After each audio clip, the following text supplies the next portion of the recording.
बिस्मिल्लाहिर्रहमानिर्रहीम। Welcome to study with Azlan. तो students, आज हम एक्सरसाइज 9.1 का क्वेश्चन 4, 5, 6, 7 और 8 करेंगे। तो बढ़ते हैं क्वेश्चन नंबर 4 की जानिब। क्वेश्चन नंबर 4 में सबसे पहले हमें करना क्या है, फाइंड थीटा व्हेन। देखिए, हमने फाइंड करना है थीटा। नीचे आगे वैल्यूज़ उसने दी हुई हैं, किस किस लेंथ और किस किस रेडियस पे हमने थीटा की वैल्यू फाइंड करनी है। हमने देख लिया था कि हमारे पास जो थीटा का फार्मूला है वो है L/R। तो इस वैल्यू में सिंपली हम प्लग इन करेंगे वैल्यूज़ को और रिज़ल्ट देखेंगे क्या आता है। और सबसे पहले जो वैल्यू उसने दी थी हमारे पास लेंथ की 1.5 सेंटीमीटर और रेडियस की दी थी हमारे पास 2.5 सेंटीमीटर।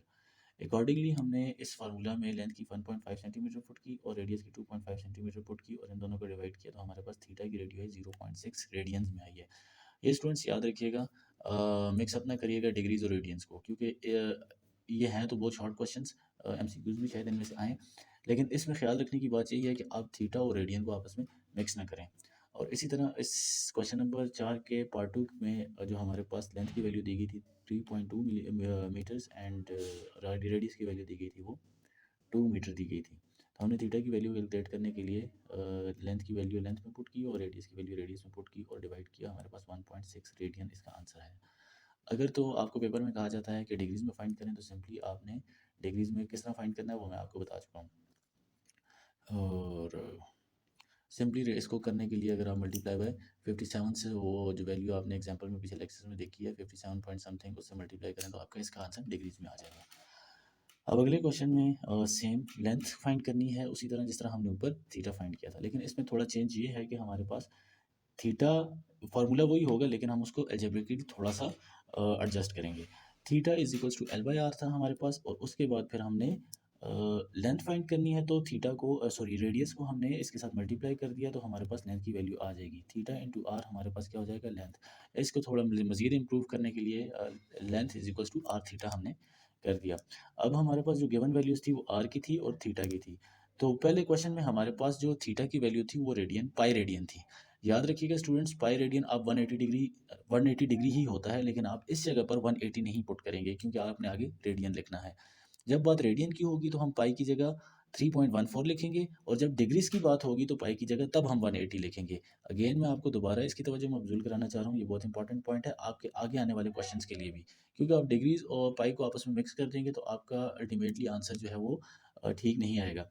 तो हमारे पास क्या है जी, पाई रेडियन है। तो पाई रेडियन में अगर है तो हम उसकी वैल्यू 3.14 लिखेंगे, जो कि एक्चुअली पाई की वैल्यू है। और सिंपली थीटा की हमारे पास सॉरी थीटा की हमने वैल्यू ये लिखी और आगे लेंथ की वैल्यू लिखी और इन दोनों को आपस में मल्टीप्लाई किया, तो हमारे पास 18.84 सेंटीमीटर आंसर आ गया। तो इसका मतलब ये हुआ कि इस केस में हमारे पास जो क्वेश्चन 5 के पहले पार्ट में हमारे पास लेंथ की वैल्यू है 18.84।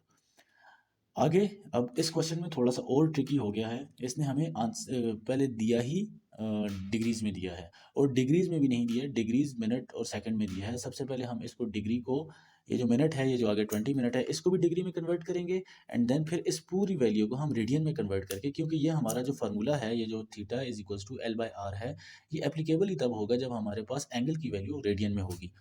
ये बात याद रखिएगा, मैं दोबारा रिपीट करता हूँ स्टूडेंट्स, कि हमारा ये वाला फार्मूला तब ही एप्लीकेबल होगा जब आपके पास थीटा की वैल्यू रेडियन में होगी। अगर आपके पास थीटा की वैल्यू डिग्रीज में है, देन आपको कन्वर्ट करनी पड़ेगी उस डिग्री को रेडियन में, तब आपका आंसर ठीक आएगा। तो अगेन अब इसने आपको जो गिवन वैल्यू है वो हमें दी है डिग्रीज में, और डिग्रीज की भी आगे डिवीजन मिनट्स में दी है। पहले तो इसको हम डिग्री, इस मिनट को कन्वर्ट करेंगे डेसिमल में, और फिर इस पूरी डिग्री को हम कन्वर्ट करेंगे देन रेडियंस में। तो रेडियन में कन्वर्ट करने के लिए आपको पता है कि हम पाई बाय 180 के साथ मल्टीप्लाई करेंगे, और डिग्री को डेसिमल में कन्वर्ट करने के लिए इस 20 को हमने डिवाइड कर दिया 60 के साथ और प्लस कर दिया 165 में। और आगे हमारे पास ये तो हमारे पास हो गया थीटा, ये कंप्लीट हमारे पास हो गया थीटा, और ये हमारे पास हो गया आर। थीटा इंटू आर किया। अच्छा, अब अगले क्वेश्चन में 65 प्लस 20/60 किया और 20 को डिवाइड किया और ये 3 के साथ, और उसको मल्टीप्लाई कर दिया 180 के साथ। ये तो ये हमारी कंप्लीट वैल्यू, ये मैंने स्टेप शॉर्ट किया है स्टूडेंट्स ताकि हमारा टाइम ज़ाया ना हो पीछे। अगर आपको समझ नहीं है तो पिछली वीडियो में आप देख सकते हैं। 5/180 के साथ डिवाइड कर दिया है, और उसके बाद इस पूरी वैल्यू को उठा के मल्टीप्लाई कर दिया 18 मिलीमीटर के साथ।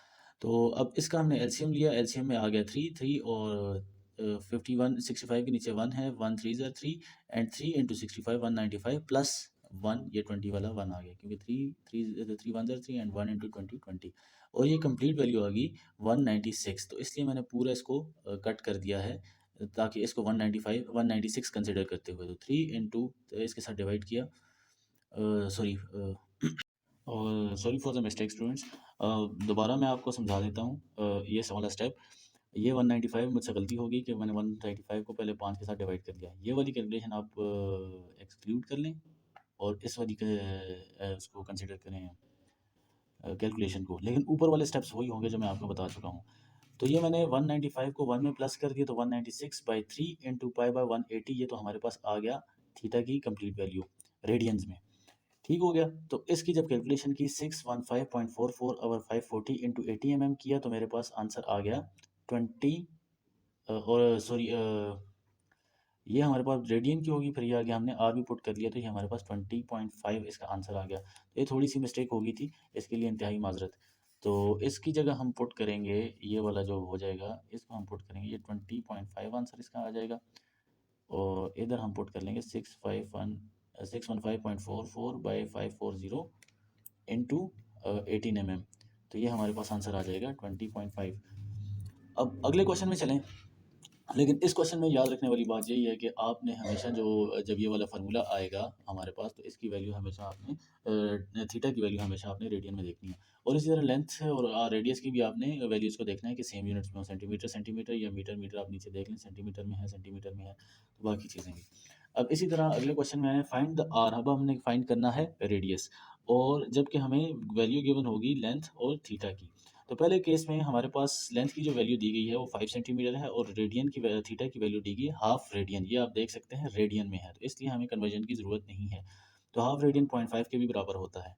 तो आर की जगह, अच्छा फार्मूला को आप देख लें, फार्मूला को हमने उसी तरह अलजेब्रिकली एडजस्ट किया है, और थीटा की जगह आर और आर की जगह थीटा ने आपस में चेंज कर लिया है, तो हमारे पास रेडियस का जो फार्मूला बनेगा वो एल बाई थीटा बनेगा। तो रेडियस की जगह एल हमने 5 सेंटीमीटर डाली, और उसके बाद जो एंगल था वो 0.5 रेडियन डाला, तो उसको डिवाइड किया, हमारे पास 10 सेंटीमीटर, देखें लेंथ की यूनिट भी हमने 10 सेंटीमीटर हमारे पास है। इसी तरह अगले सेकंड केस में आप देखें, हमारे पास जो गिवन वैल्यू है वो है लेंथ की 56 सेंटीमीटर, और जो हमारे पास दूसरी वैल्यू गिवन है एंगल की, वो डिग्रीज में है। अभी हम इसको पहले कन्वर्ट करेंगे रेडियंस में। रेडियन में कन्वर्ट करने के लिए देखें 45 को मल्टीप्लाई कर दिया पाई बाय 180 के साथ, तो हमारे पास पाई बाय 4 आंसर आ गया। लेकिन ये आप स्टूडेंट गलती ना कीजिएगा, अगेन मैं दोबारा रिमाइंड कराता हूँ, अभी हम रेडियन में, तो इसलिए पाई की जगह हम 3.14 ही पुट करेंगे, ना कि 180 डिग्री। तो ये अक्सर स्टूडेंट मिस्टेक कर देते हैं, प्लीज़ बी केयरफुल इसके लिए। अब चलते हैं क्वेश्चन की जानिब। तो R is equals to 56 centimetre था हमारे पास, सॉरी लेंथ हमारे पास थी 56 सेंटीमीटर, और एंगल की जगह हमने पाई बाय 4 रेडियन पुट किया, पाई की जगह 3.14 पुट किया, और 4 को आगे 56 के साथ मल्टीप्लाई कर लिया, तो हमारे पास आंसर आ गया 71.34 सेंटीमीटर। अब बढ़ते हैं क्वेश्चन नंबर 7 की जानिब। क्वेश्चन सेम है, लेकिन सिर्फ और सिर्फ इसने इसको वर्बली डिफाइन किया है, तो इसलिए मैंने नीचे पिक्चर भी बना लिया, ताकि आपको, अगर उन स्टूडेंट्स को जो समझने में मुश्किल हो रही है, ताकि उनको आसानी हो। क्वेश्चन क्या है, what is the length of arc. Arc की लेंथ हमने फाइंड करनी है, सिंपल, हमने एल फाइंड करनी है। Intercepted on a circle, circle के ऊपर इंटरसेप्ट हो रही है वो आर्क, किससे इंटरसेप्ट हो रही है, दो आर्म है जो आपस में एंगल बना रही है 45 डिग्री का। तो हमने इस आर्क की लेंथ फाइंड करनी है, और वो जो इस आर्क का जो सर्कल है उसका रेडियस भी गिवन है 14 centimetre. What is the length of arc intercepted on a circle of radius, देखें रेडियस 14 है, by arms of central angle कितना है 45 डिग्री। अगेन आप इसमें थोड़ी सी एहतियात देखें कि हमें दिया गया है डिग्री में, तो अगेन अब तक है, अभी आप इसको कन्वर्ट करेंगे रेडियंस में। एल इज इक्वल्स टू, हमने फाइंड आउट करनी है थीटा, हमारे पास 45 डिग्री है, जिस तरह पिछले क्वेश्चन में हमने फाइंड किया था, 45 को हम पाई बाय 4 भी लिख सकते हैं, अगर ये हमने नीचे कैलकुलेट किया हुआ है, ये आप देख सकते हैं। उसके बाद फिर रेडियस हमारे पास 14 सेंटीमीटर है। Theta is equals to L by R, और इसी तरह अलजेब्रिकली एडजस्ट करने के बाद एल हमारे पास आ गया आर थीटा। आर की जगह वैल्यू पुट की 14 सेंटीमीटर, और इसकी जगह वैल्यू पुट की, थीटा की जगह वैल्यू पुट की पाई बाय 4। पाई बाय 4 हमारे पास क्या, पाई हमारे पास 3.14 है, तो हम इसको इसके साथ मल्टीप्लाई कर देंगे और 4 के साथ, और हमारे पास आंसर आ जाएगा। जब 14 और 3.14 को मल्टीप्लाई किया, हमारे पास आंसर आया 43.96, और बाय 4 एज इट इज़ नीचे आ गया, और जब इन दोनों को डिवाइड किया, हमारे पास आंसर आया 10.99। और इसी तरह अभी बढ़ते हैं हम अपने अगले क्वेश्चन की जानिब। Question number 8, find the radius of, इस क्वेश्चन में हमने रेडियस फाइंड करना है of a circle in which arms of central angle, देखें। अच्छा ये बड़ा इंटरेस्टिंग क्वेश्चन है। इसको समझने के लिए हमें हमें दिया गया है 1 रेडियन, तो लाज़मी बात है 1 रेडियन पे क्या कैरेक्टरिस्टिक आ जाती है, ये हमने डेफिनेशन में देख लिया था, या थ्योरम कह लें कि हमारे पास 1 रेडियन ही वो एंगल होता है जिस पर रेडियस और लेंथ की वैल्यू बराबर हो जाती है, और ये हमारे पास फिक्स एंगल होता है हर सर्कल के लिए, ये मैं आपको पहले भी बता चुका हूँ। और अगेन बढ़ते हैं, find the radius of a circle. हमने रेडियस फाइंड करना है सर्कल का, in which arm of angle central angle measure 1 radian. देखें अब सेंट्रल एंगल क्या हो गया, 1 रेडियन हो गया, तो 1 रेडियन कट ऑफ किधर कर रहा है जी, 35 सेंटीमीटर पे। तो ये तो अकॉर्डिंग टू डेफिनेशन भी हम चीज़ें फाइंड कर सकते हैं कि तब 35 सेंटीमीटर है तो आपका 1 रेडियन एंगल है, तो लाजमी बात है, सॉरी, लेंथ हमारे पास 35 सेंटीमीटर है, तो रेडियन हमारे पास एंगल हमारे पास 1 रेडियन है। तो ये तो हमें डेफिनेशन से भी क्लियर है कि हमारे पास रेडियस की वैल्यू क्या आएगी, 35 सेंटीमीटर ही। लेकिन चलें आया अभी मैथमेटिकली इसको देख सकते हैं हम। Theta is equal to L by R था, हमें आर रेडियस फाइंड करना है, तो थोड़ा सा उसी तरह एडजस्ट करने के बाद हमारे पास R is equal to L by theta आ गया।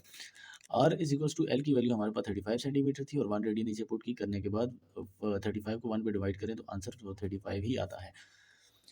तो होप स्टूडेंट आपको समझ आई होगी, थोड़ी सी मिसकंसेप्शन के लिए फिर से माजरत, आपका दिमाग लगा, और thank you so much for watching.